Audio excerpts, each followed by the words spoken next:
For months, the story surrounding Menglong's sudden collapse had been wrapped in silence.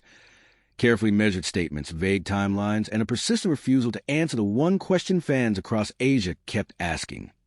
What really happened? Official reports described it as an unfortunate incident, a combination of exhaustion, pressure, bad timing, the kind of explanation designed to end conversations, not start them. But behind closed doors, another narrative was forming, one that refused to stay buried. It began with a woman who had remained invisible for years, Menglong's mother. She had watched the world grieve a version of her son she barely recognized in the headlines. She watched strangers argue online, defend corporations, blame fate, and romanticize suffering. And for a long time, she said nothing, not because she agreed, but because she was warned not to, according to people close to the family. The warnings came early. Quiet phone calls, gentle reminders, subtle threats disguised as concern. She was told that speaking out would complicate matters, that reopening questions would harm his legacy, that the truth, whatever it was, would only hurt more people. But grief has a way of stripping fear down to its bones. In a handwritten statement shared privately before being leaked, Menglong's mother wrote a single sentence that changed everything. "My son did not die the way they want you to believe." What followed was not an accusation, but a trail.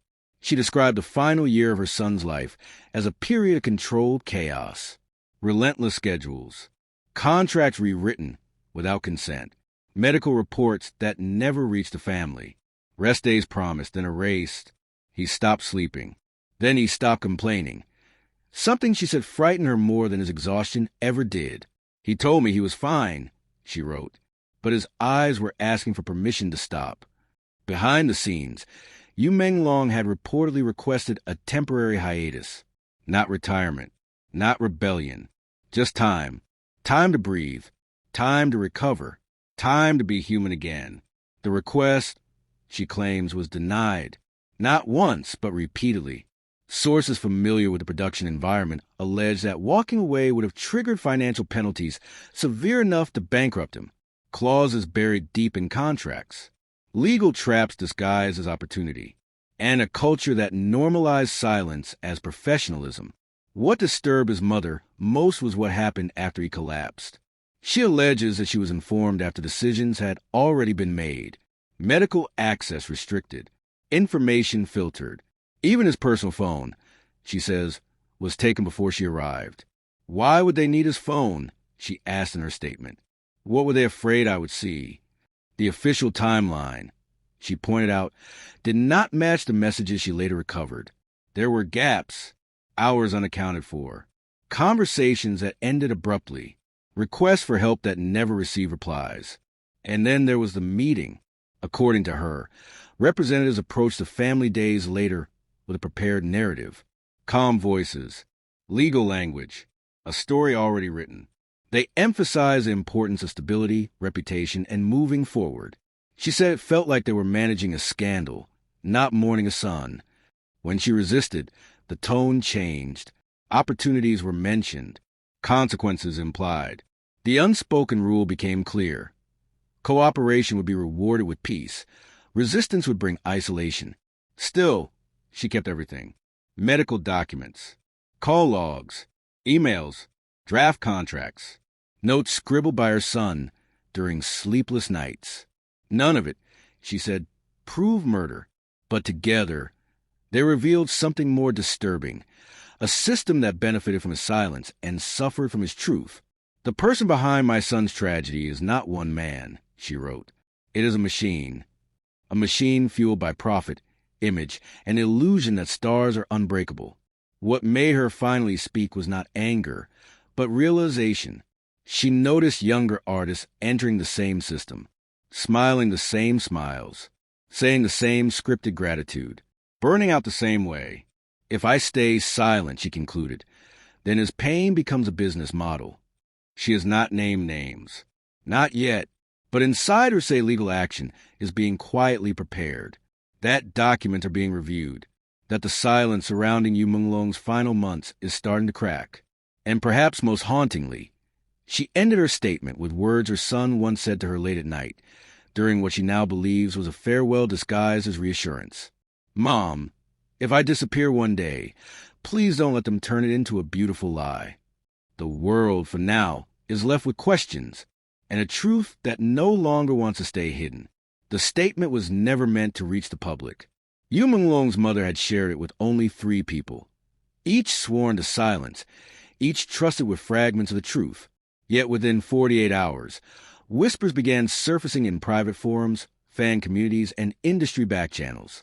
Not headlines, not articles, just fragments, enough to signal that something buried was stirring. And once a story like this begins to move, it never moves quietly. According to sources close to the family, the backlash was immediate.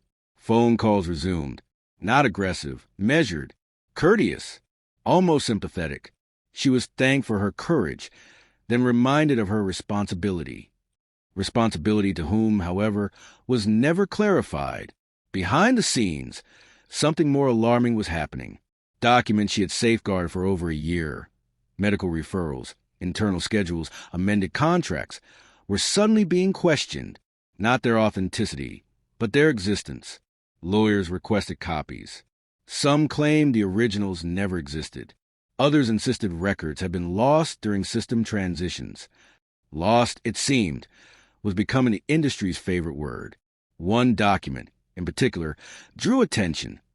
A health evaluation dated 6 months before Menglong's collapse. It recommended immediate workload reduction and psychological monitoring.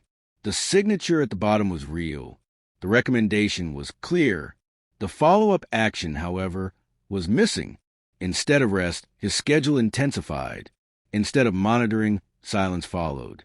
A former staff member, speaking anonymously, described an environment where concern was treated as weakness and exhaustion as proof of commitment. You weren't allowed to say no, the source said. If you did, someone else would say yes in your place. Menglong, by then, had stopped arguing. His mother noticed a change during their last extended conversation. He no longer spoke about dreams or future plans. He asked practical questions instead, about legal clauses, about what happens when contracts end, about whether a person still belongs to themselves once their image is owned. She didn't realize then that he was preparing, not to leave the industry, but to survive it. Another detail emerged quietly. In the weeks leading up to the incident, Menglong had begun documenting his days, not publicly, privately. Voice memos, short notes, half-written messages saved but never sent. Most were mundane. Some were unsettling. "I don't feel pain anymore," one memo reportedly said. Just pressure. When his phone was eventually returned to the family, entire folders were missing. No explanation was given. What troubles investigators most is not a single event, but a pattern. A gradual erosion of autonomy masked as success. Praise that sounded like obligation. Opportunities framed as debt. And a system designed to keep its most valuable assets compliant, even at the cost of their health. His mother does not claim that her son was killed. She claims he was cornered.